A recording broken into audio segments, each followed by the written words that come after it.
ನಮ್ಮ ಊರಿನ ಗ್ರಾಮಸ್ಥರೇ ಸುಮಾರು 2 ವರ್ಷಗಳ ಹಿಂದೆ ನನ್ನ ಹತ್ರ ಒಂದು ಸೈಟ್ ಬೇಕಾಗಿದೆ ನಮ್ಗೆ ಅಂತೇಳಿ ಬರ್ತಾರೆ. ನಾನು ಸೈಟಿನ ವ್ಯವಹಾರ ಎಲ್ಲ ಮಾಡೋದಿಲ್ಲ, ನೀವು ಬೇರೆ ಯಾರ ಹತ್ರ ಆದ್ರೂ ಹೋಗಿ ಅಂತಂದಾಗ ಅವರು ಆ ಭಾಗ್ಯಲಕ್ಷ್ಮಿ ಅವ್ರ ಗಂಡ ನರೇಶ ಏನಿದ್ದಾನೆ ಆ ಹುಡುಗ, ನಾವು ಚಿಕ್ಕ ವಯಸ್ಸಿಂದ ನಮ್ ಜೊತೆಲಿ ಬೆಳೆದಂತ ಹುಡುಗ, ಆ ಹುಡುಗ ಬಂದು ರಿಕ್ವೆಸ್ಟ್ ಮಾಡ್ತಾನೆ, ನೀವ್ ಹೇಳಿದ್ರೆ ಸ್ವಲ್ಪ ಯಾರಾದ್ರೂ ಪರಿಚಯ ಇರೋರು ಕಮ್ಮಿ ಕೊಡ್ತಾರೆ ಅಂತ.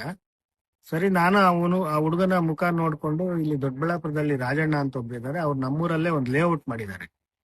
ಆ ಲೇಔಟ್ ಅಲ್ಲಿ ಒಂದು ಸೈಟ್ ನ ಮಾತಾಡ್ಬಿಟ್ಟು 11 ಲಕ್ಷಗಳಿಗೆ ತೀರ್ಮಾನ ಆಗುತ್ತೆ. ತೀರ್ಮಾನ ಆಗಿ 5 ಲಕ್ಷಗಳು ಮುಂಗಡವಾಗಿ ಹಣವನ್ನ ಇವರೇ, ಯಾರು ನರೇಶ ಮತ್ತು ಭಾಗ್ಯಲಕ್ಷ್ಮಿ ಅವರೇ ತಗೊಂಡೋಗಿ ರಾಜಣ್ಣ ಅವ್ರ ಕೈ ಕೊಡ್ತಾರೆ, ನನಗ್ ಕೊಡೋದಿಲ್ಲ. ಅದು ಕೊಟ್ಟು 2 ದಿನಕ್ಕೇನೋ ಈ ಖಾತೆಗಳು ಸ್ಟಾಪ್ ಮಾಡ್ತಾರೆ ಸರ್ಕಾರದಿಂದ. ಹಾಗಾಗಿ ಸೈಟ್ ರಿಜಿಸ್ಟರ್ ಆಗಲ್ಲ. ಆಗ ಆ ಸೈಟ್ ರಿಜಿಸ್ಟರ್ ಆಗದೆ ಇರೋಂತ ಟೈಮಲ್ಲಿ ಮತ್ತೆ 2 ಲಕ್ಷ ಶಾರ್ಟೇಜ್ ಇರುತ್ತೆ, ಇವ್ರ ಹತ್ರ 9 ಲಕ್ಷ ಇರುತ್ತೆ. 2 ಲಕ್ಷ ನನ್ನನ್ನು ಕೇಳ್ತಾರೆ. ನಾನು ಈ ಟೈಮಲ್ಲಿ ನನ್ನ ಹತ್ರ ದುಡ್ಡು ಯಾವ್ದು ಇಲ್ಲ, ಹೇಗೂ ಈ ಖಾತೆಗಳು ಸ್ಟಾಪ್ ಮಾಡಿದ್ದಾರೆ, ಅಷ್ಟ್ರೊಳಗಡೆ ಈ ಖಾತೆಗಳು ಬಿಡೋಷ್ಟು ಎಲ್ಲ ಏನಾದ್ರೂ ನನ್ನ ಹತ್ರ ಅಡ್ಜಸ್ಟ್ ಆದ್ರೆ ಕೊಡ್ತೀನಿ, ಇಲ್ಲ ಅಂತಂದ್ರೆ ನೀವು ಬೇರೆ ಎಲ್ಲಾದ್ರೂ ಅಡ್ಜಸ್ಟ್ ಮಾಡ್ಕೊಳ್ಳಿ ಅಂತ ನಾನು ಅವ್ರಿಗೆ ಕ್ಲಿಯರ್ ಆಗಿ ಹೇಳಿರ್ತೀನಿ. ಅದಾದ್ಮೇಲೆ ಇವರು ಬಹಳ ಲೇಟ್ ಆಗ್ತಾ ಇದೆ, ನಮ್ಗೆ ಸೈಟ್ ಬೇಡ ಅಂತ ಹೇಳ್ತಾರೆ. ನಾನು ರಾಜಣ್ಣ ಅವ್ರಿಗೆ ಫೋನ್ ಮಾಡಿ ಹೇಳ್ತೀನಿ. ರಾಜಣ್ಣ ಅವರು ಅವ್ರ ಮನೆಗೇನೆ ತಗೊಂಡೋಗಿ 5 ಲಕ್ಷ ರೂಪಾಯಿನ ದುಡ್ಡನ್ನ ಅವ್ರಿಗೆ ವಾಪಸ್ ಕೊಟ್ಟಿರ್ತಾರೆ. ಸೊ ಅಲ್ಲಿಗೆ ವ್ಯವಹಾರ ಕ್ಲಿಯರ್ ಆಯ್ತು. ಇದಾದ್ಮೇಲೆ ಇವ್ರೇನ್ ಮಾಡ್ತಾರೆ, ಈ ಭಾಗ್ಯಲಕ್ಷ್ಮಿ ಅನ್ನೋ ಹೆಂಗಸು ನನಗೆ ಫೋನ್ ಮಾಡಿ ಪದೇ ಪದೇ ಫೋನ್ ಮಾಡ್ಬಿಟ್ಟು ಸಲಿಗೆಯಿಂದ ಅಥವಾ ಕ್ಲೋಸ್ ಆಗಿ ಮಾತಾಡಕ್ಕೆ ಟ್ರೈ ಮಾಡ್ತಾರೆ. ನನ್ಗೆ ಅದು ಸ್ಟಾರ್ಟಿಂಗ್ ಅಲ್ಲಿ ನನಗೂ ಫ್ಲಾಶ್ ಆಗ್ಲಿಲ್ಲ, ಅರ್ಥ ಆಗ್ಲಿಲ್ಲ ಇವ್ರು ಈ ತರ ಒಂದು ಷಡ್ಯಂತರ ರೂಪಿಸ್ತಾರೆ ಅಂತ. ಆಮೇಲೆ ನಾನೇನ್ ಮಾಡಿದೆ, ಇವ್ರ ಫೋನ್ ಅನ್ನ ಬ್ಲಾಕ್ ಲಿಸ್ಟ್ಗೆ ಹಾಕ್ತೀನಿ. ಬ್ಲಾಕ್ ಲಿಸ್ಟ್ಗೆ ಹಾಕಿದ್ಮೇಲೆ ಅವರು ಹೊಸ 3-4 ನಂಬರ್ಗಳಿಂದ ನನಗೆ ಫೋನ್ ಮಾಡಿ ಮಾತಾಡಕ್ಕೆ ಪ್ರಯತ್ನ ಮಾಡ್ತಾರೆ.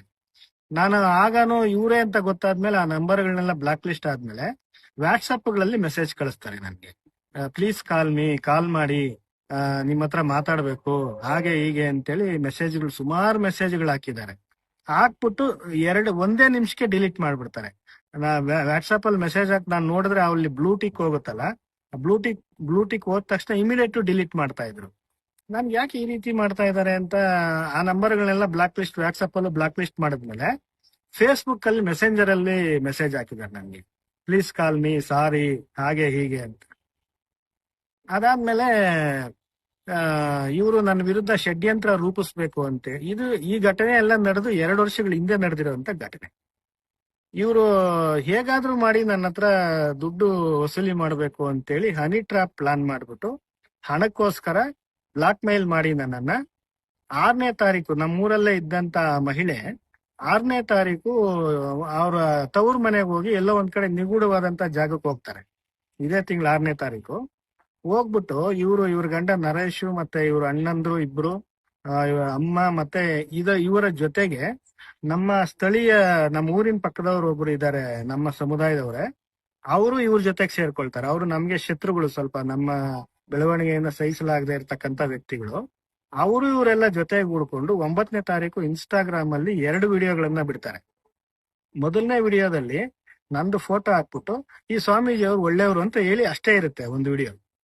2ನೇ ವಿಡಿಯೋದಲ್ಲಿ ನನ್ನ ಹೆಸರು ಬಳಸೋದಿಲ್ಲ, ನನ್ನ ಫೋಟೋನು ಬಳಸೋದಿಲ್ಲ, ಈ ಸ್ವಾಮೀಜಿ ಅವರು 5,000 ಕೊಟ್ರೆ ರೂಮ್ ಕರೀತಾರೆ ಹೆಣ್ಮಕ್ಳನ್ನ ಅಂತೇಳಿ ಹೇಳ್ತಾರೆ.